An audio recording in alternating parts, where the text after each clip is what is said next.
Bakit malungkot ang bishi ko? Yan. Yan guys. Makikita nyo yung inaanak ko guys. Yan. Nagiinom nga pala kami rito guys. Kasi Si Yuson. pauwi na tong inaanak ko guys. Sa totoo lang malungkot mang sabihin, pero mabawasan na naman ako ng isang inuman o isang barkada rito sa dorm. Uuwi na siya nang hindi pa natatapos yung kontrata niya. Yun lang yung masaklap dito guys sa Taiwan. Kasi minsan hindi naman kasi natin hawak sa atin yung mga nasa taas din ng may hawak na gusto nila tayong tanggalin. Ganun yun.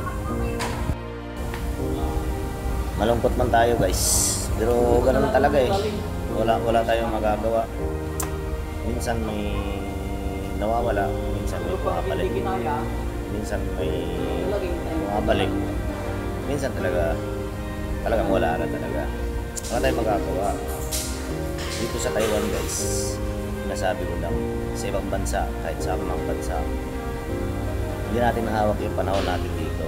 Kaya kung gusto natin na maging masaya, masaya na lang tayo.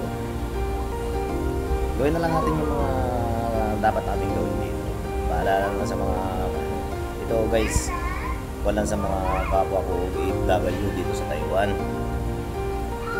Habang maganda pa ang kwan dito, gawin natin yung nararapat. Huwag tayong pasaway guys, para siyempre alam naman natin may mga pamilya tayong nag-aantay sa atin. May pamilya tayong inaasahan doon, inaasahan tayo na magpadala, diba? Ganun yun. Kaya mahirap ang buhay sa abroad.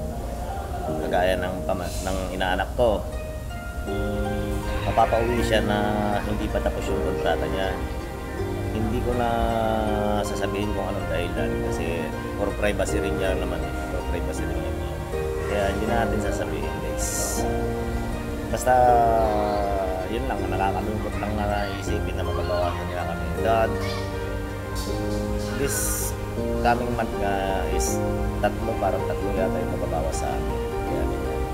So talagang nakakalungkot ng isipin, pero wala eh, ganun talaga eh. So ayan, yung inaanak ko na yan. Siya yung kaututang dila ko rito sa dormitory namin. Siya yung laging kasama kahit saan kayo magpunta. Ayan. So, ilang taon ka na pala rito, boy? 1 year and 7 months pa lang. Guys, papauwi na siya.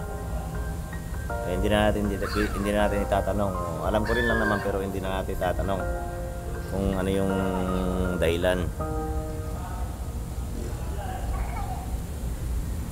Marami ritong ganyan nangyayari dito guys.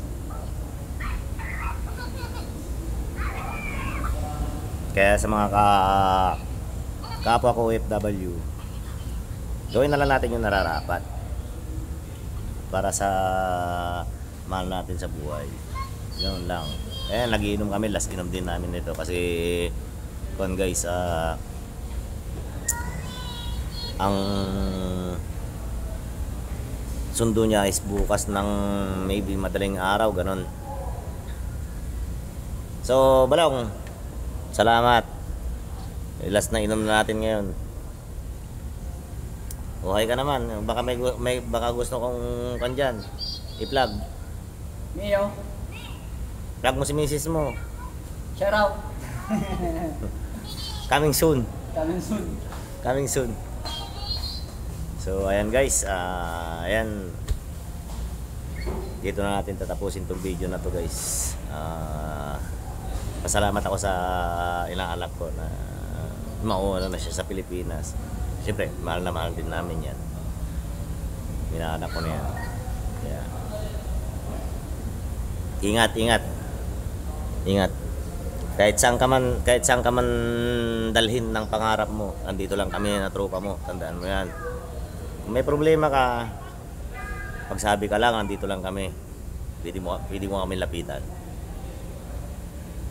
Yan. Ayun pa. So, ayan, si Solomon. Solomon. Ha? Solomon, oh.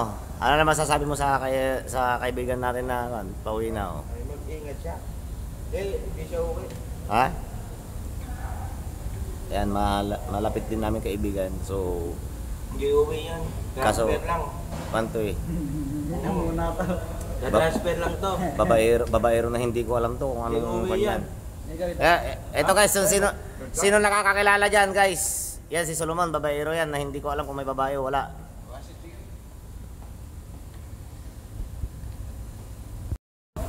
Ayan guys, pasensya na. So dito na natin puputulin guys. Medyo kasi mabigat na rin sa damdamin kasi. Alam nyo na guys, hindi naman iba sa akin yung